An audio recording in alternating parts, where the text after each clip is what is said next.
what is your role given your profession as a breath worker? Logistics of your role is you're there to create safety for people to do their process, to discover their work.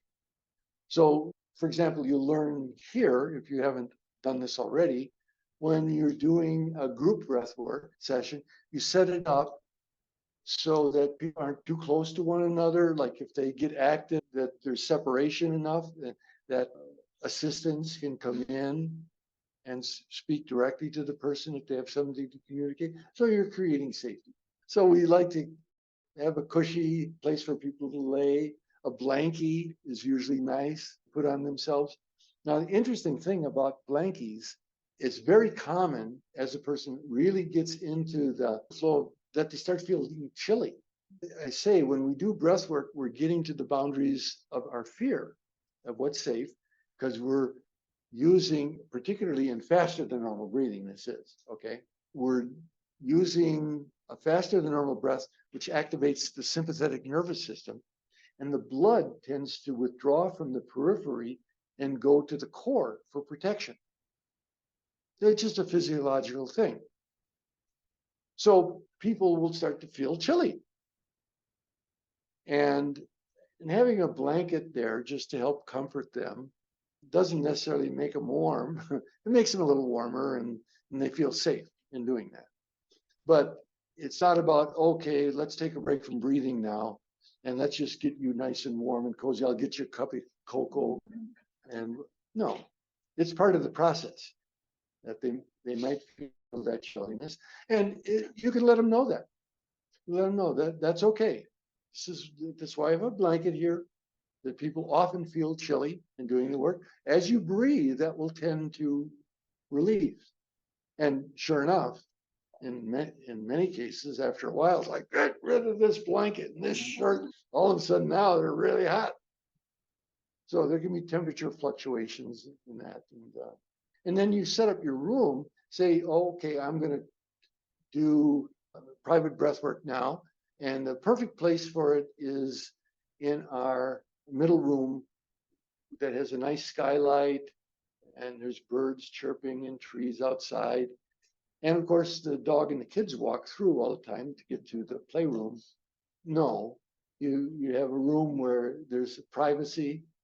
The person isn't being disturbed. You have tissues. You have, if you're doing energy exercises, that you have whatever you need there. It's not like, now keep breathing. I have to go out to the garage and get a bataka for you. You know what a bataka is? Yeah. In the old days, it was like a big styrofoam thing that you used to hit. You know, it wouldn't hurt anyone. There's some bioenergetic exercises that I do where we use a tennis racket on a pillow. But again, you have to have instructions on how to work with that. Keep it safe for people so they don't hurt themselves by straining themselves too much or whatever. Know what tools you're using and what the effects are. That sometimes just summarily having people whack at things with a pillow makes them more aggressive, you know, and they act out more. That's why we do trainings. So Steve was asking about how private does it have to be? Can there be ambient sound? First of all, that people aren't walking through the room, I think is pretty obvious. Second of all, are you in a place where other people are going to be freaked out or disturbed by it? Psychotherapists, for example, who become breath workers know this. You want to be conscious. We have a center, still do in Milwaukee. At one time, there were 7 different therapists working in a still small little house building. And so we knew that things might get active and our clients would know that too. So we try to be respectful of the needs of people. Ambient noise, especially if there's talking in the background, because that means if I'm hearing them, they're hearing me. So when we had a lot of people in our office, we got the traditional white noise machines and did that sort of thing. It's not only the physical space that you're creating, but it's the psychological and emotional space.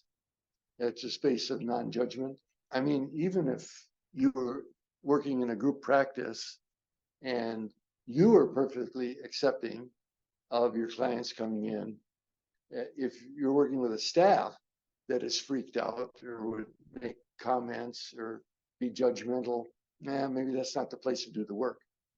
So you want to create emotional, psychological safety for people too. Now, your role as a breath worker is to be aware of yourself. What is going on with you? What if during a session you start feeling quite afraid? What do?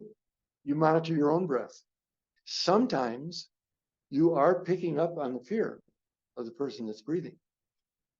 Sometimes you're picking up on the anger of the person that's breathing who isn't willing to experience their own anger.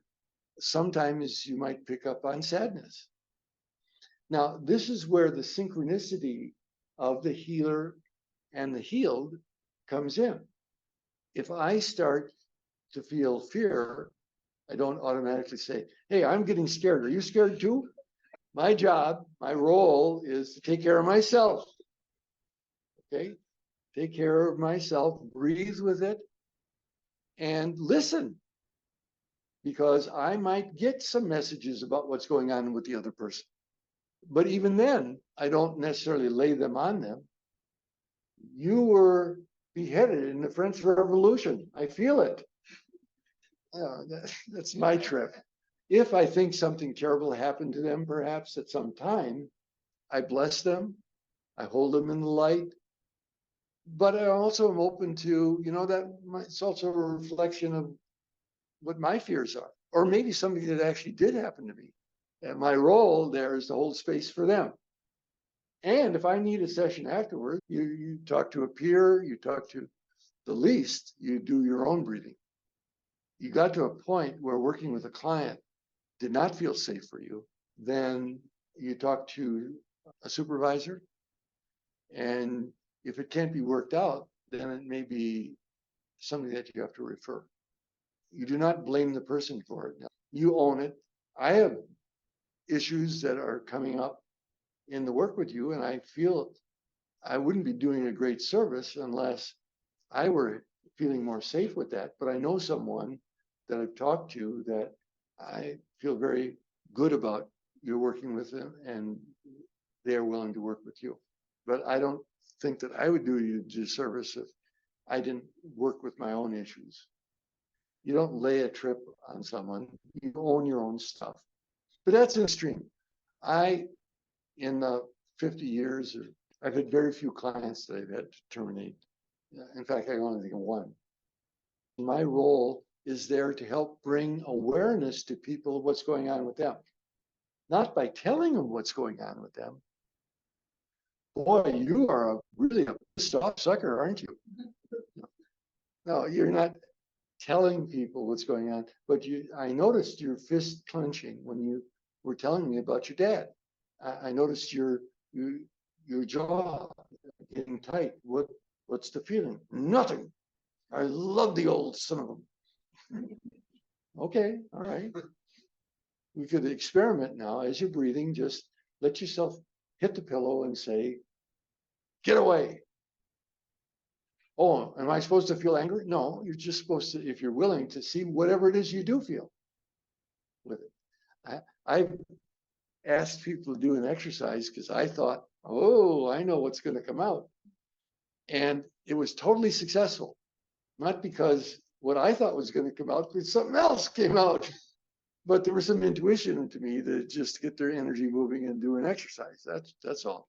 So it's not an ego trip on your part. Oh, I knew how to heal you. You're trusting your intuition that they will take the ball and run with it. My favorite question is, what are you feeling in your body?